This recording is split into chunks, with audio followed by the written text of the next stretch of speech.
Avec cette histoire cocasse, relatée, celle d'un conseiller qui privatise un salon de l'hôtel Marigny pour se faire cirer les chaussures. Histoire relatée par le cireur de chaussures lui-même qui a été remercié depuis.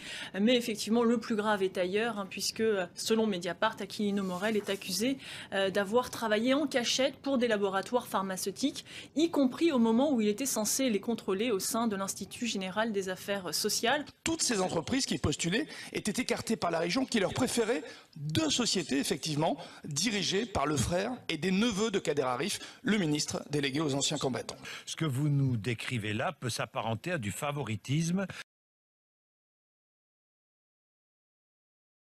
Chaque citoyen français doit contribuer au financement du modèle social.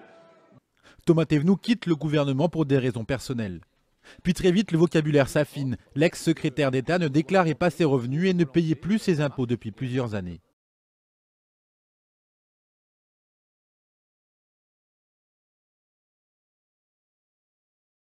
Thomas Thévenoud reste donc député. Je n'ai pas, monsieur le député, je n'ai jamais eu de compte à l'étranger. Bienvenue à tous. C'est un coup de théâtre et c'est aussi un coup de tonnerre pour le gouvernement et pour le monde politique. 2 semaines après sa démission, Jérôme Cahuzac a reconnu donc ce qu'il avait toujours nié jusqu'ici. Il avoue détenir un compte bancaire à l'étranger, un compte ouvert en Suisse et transféré à Singapour en 2009. L'effet d'abord. Un compte ensuite transféré à Singapour. Un montage complexe pour les spécialistes financiers, trop sophistiqué pour n'avoir abrité que 600 000 euros. On revient souvent à cette somme de 15 millions d'euros, mais aussi combien d'argent a transité. Et puis question ouverte encore sur l'intervention de la France, surtout de M. Pierre Moscovici, pour tenter d'innocenter M. Cahuzac.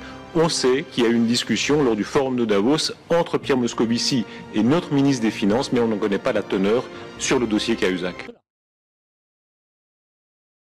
On avait un ministre du budget qui s'est censé chasser la fraude fiscale et qui ne le faisait pas. Et maintenant, on va chercher quelques milliards dans les allocations familiales. On va chercher quelques milliards dans le cadre des petites retraites. Mais de qui se moque-t-on?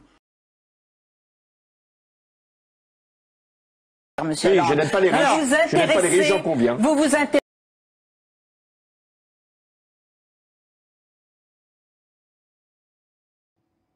Dans ses 320 pages, Valérie Trierweiler dresse un portrait accablant de François Hollande. Un homme cynique qui méprise ses électeurs. Il s'est présenté comme l'homme qui n'aime pas les riches. En réalité, le président n'aime pas les pauvres. Lui, l'homme de gauche, dit en privé, les sans-dents, très fier de son trait d'humour. Il aime les grands restaurants, les grands hôtels, ne mange pas mes fraises si elles ne sont pas des gariguettes, ne goûte pas aux pommes de terre si elles ne proviennent pas de Noirmoutier, et met directement à la poubelle la viande si elle est sous vide.